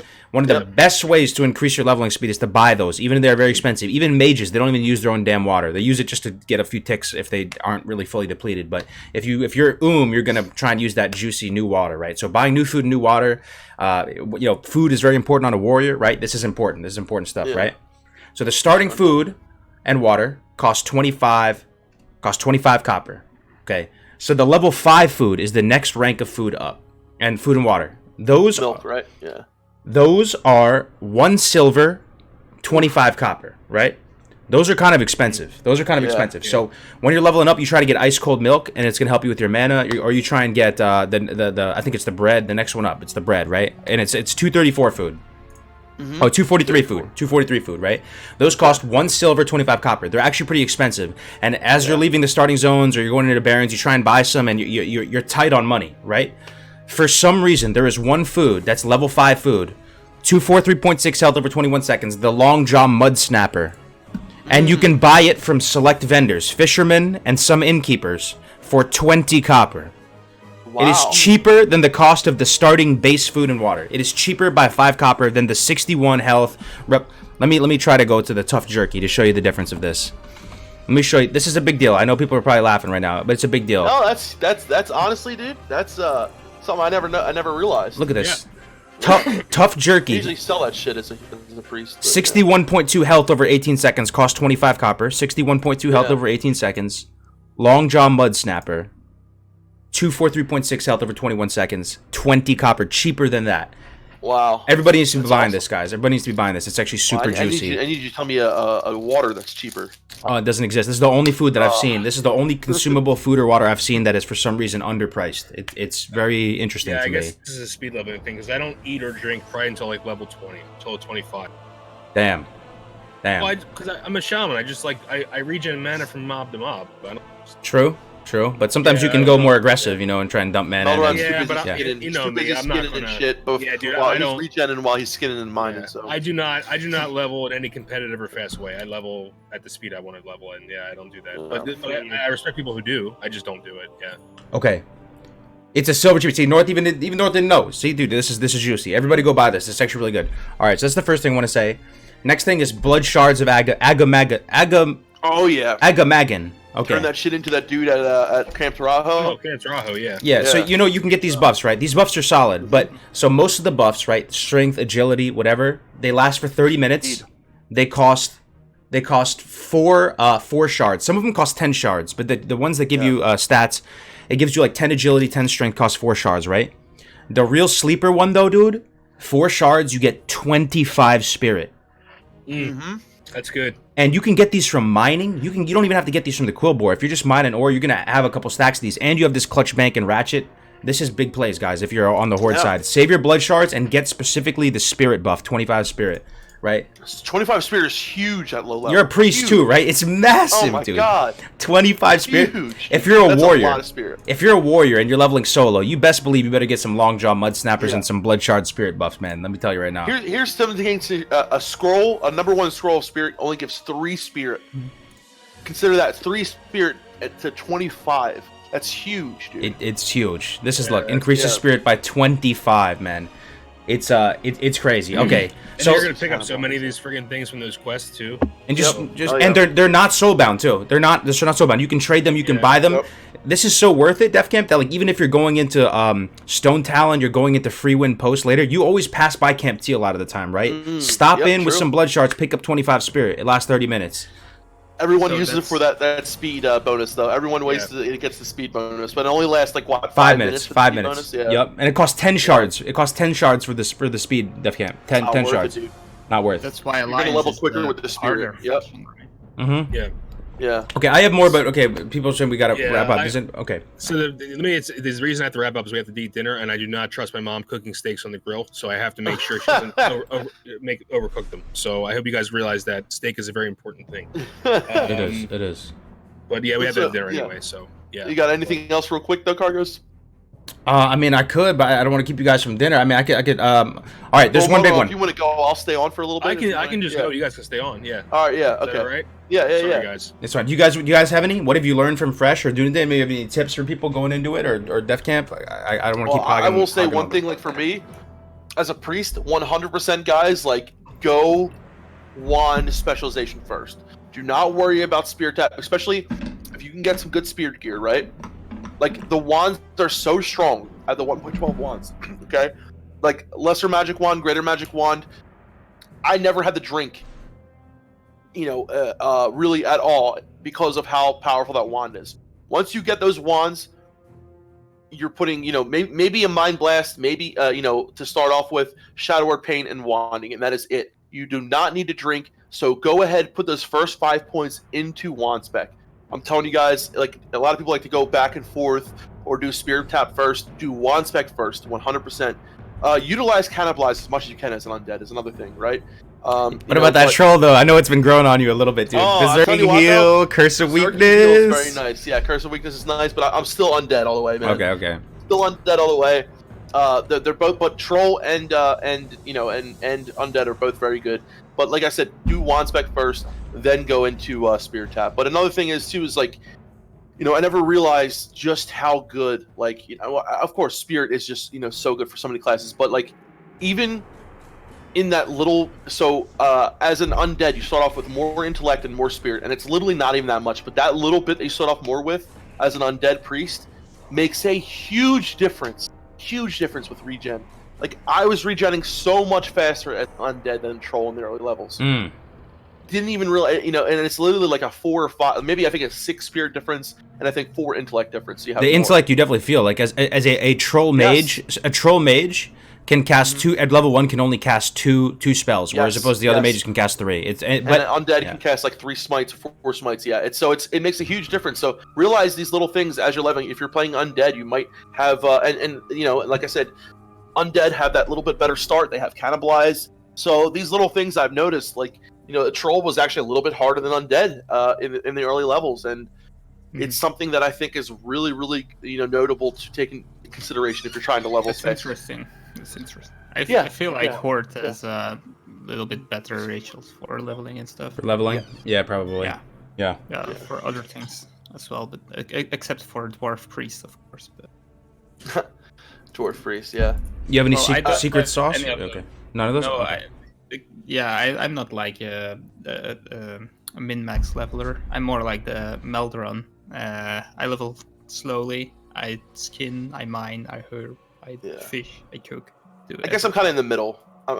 Like I like to level relatively quick, but I also like to take my time. You know what I mean? Like I like to try to get ahead of the curve and then kind of like relax. You know what I mean? Like, okay, now I'm ahead of the curve. I can do my own thing. Like I'm more of the kind of guy, like I'm going to just go on my own and do something and do this. But on my alt, like I'm going to try to go a little bit faster on my main, but on my alt, 100% going to take my time. I will say this.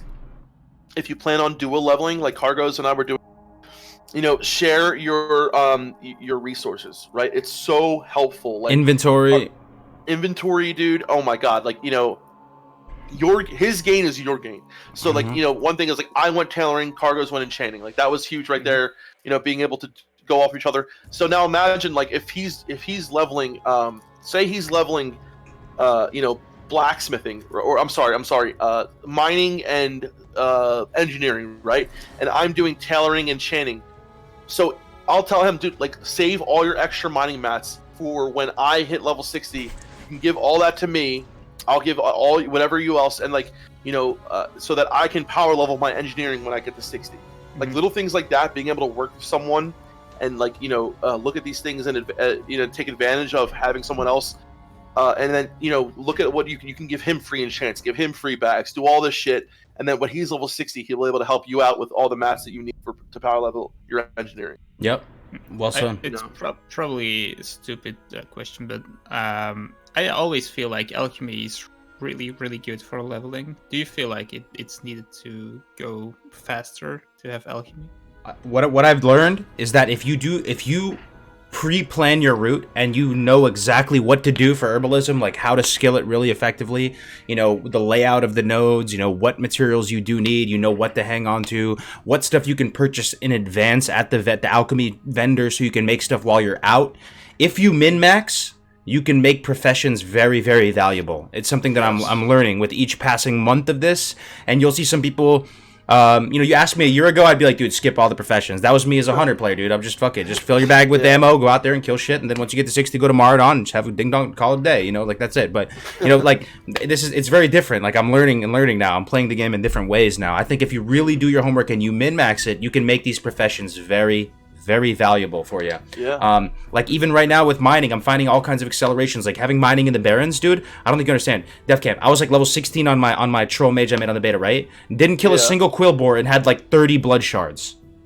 And I'm just thinking to myself, dude, you know how many buffs I'm gonna get with this? Like I'm gonna get so many buffs with these, and I'm not even really trying. I'm just mining. I'm at the bottom of the oasis, just get a copper thing there. Yeah. I had so many. So. That's what I will say. Someone is asking, when do you get bags? Every time I go to the crossroads, there's a bag vendor there, right? And if you have 5 silver extra, definitely buy it. It will pay for itself in a few minutes, dude. It will definitely pay for itself in a few minutes. One thing, it doesn't matter if you're a speed leveler. It doesn't matter if you like that, if you don't like that. This is something that's going to help all of you, though. All of you, including Dunedate, including Melderon, including everyone, because nobody likes doing this. I'm pretty sure at this point, you can set up a file to drop in your WTF folder so that when you go into the real thing in Classic WoW, you can hit the ground running and have all of your binds set up, have everything set up on your action bars in advance, as long as you have the same character name.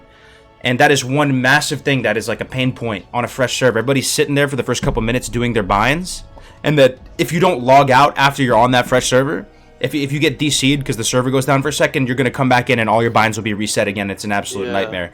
You can do that right now if you're in the beta or not. You can set up your folder so that game launches, you create your bank alt, you create your main, you drop this in your WTF folder, and you're good to go. You hit the ground running, man. That's all. You know. That's like, another thing too. The cargoes that you really opened my eyes on, like, was the strategic dying. We saved so much time that one time when we went to the crossroads, dying like right in the water, right outside of when you first get to the Barrens. That's like a good 5-minute walk. Like knowing when to strategically die is fucking huge. Huge. And like I never really just realized how much time you can save by doing that. So that's something that you gotta, you don't want to do it all the time, and but there are some times where you can literally cut off like 5 to or more minutes off of your walking. Those starting levels, those first levels, are where you can really make your money and get ahead of the pack, because that's when you can make use of that tactical dying, and then you start dealing with long rest sickness in the later stages. Like that's your chance to get ahead. That's why people put so much time and energy into min-maxing the 1 to 10, the 1 to 12, because you can really make your money there if you know what you're doing. Yeah. All right, guys. Anything else? Do you have any final things you want to wrap up? I think for the most part, just make sure you get your wand, and if you have extra, and you feel nice, share them, because those 1.12 wands, man, those lesser magic wands make a huge difference for a lot of classes. So, definitely go ahead and get those wands. I'm super tired from the exams, and so I guess we should wrap up. Okay. All right, let's wrap up then. So, ladies and gentlemen, thank you for joining us again on another episode of Good Morning Azeroth. We really do appreciate your continued support and viewership, especially in these times right now. The hype is a little bit low. We're here for you guys. If you have any questions, comments, concerns, we are here for you guys. We're just a Discord message away. We appreciate it. If you're not subbed to Dunedain, you're wrong. You got it. Like you're wrong, bro. Like where can they find you on YouTube, Dunedain? I know you're not streaming at the moment, but we got to get you some more peeps over there. Link the YouTube and the Discord channel. So here's the Discord channel, and YouTube is. All right, yeah. Join us Discord. If you're EU, don't feel bad, man. Like you got a great community over here. I know you guys, the hype's a little bit low in EU. I recently last week I got. Actually, a few days ago, I got 500. That was my goal before Classic. 500 subs? Hell yeah, brother. Good Hell shit, yeah, dude. Congratulations, Congrats, man. Congrats. Thank you. Well deserved, dude. Congrats, Very man. well deserved. I'm going to try and stream a little bit, but I cannot stream if I can't play the game, right? So. I know. Well, you can talk about it like we. Yeah. And if you ever want to come on to one of our, I will be a KM. Yes, I will be. I'm gonna have dinner real quick, and then I'll be streaming. So. Yeah, not today. I'm almost sleeping on my chair right now. Okay. He's been upgrading exams. All right, so we're gonna wrap it here. I'm gonna pass it off to OG Jeffrey, the man, the myth, the legend, the other Magus. We're gonna do a Magus cast tomorrow. If North is still here, Magus cast tomorrow. Another podcast tomorrow. Dope podcast, mage related podcast. Dope podcast. It's on North the Mage's channel. That's tomorrow, around the same time as this. Is what I'll say. Also, if you want to join the guild, applications to the guild in the Discord. And with that, ladies and gentlemen, we are out. See you guys next time. All right, guys. I'll see you guys in a little bit. Bye bye. See ya.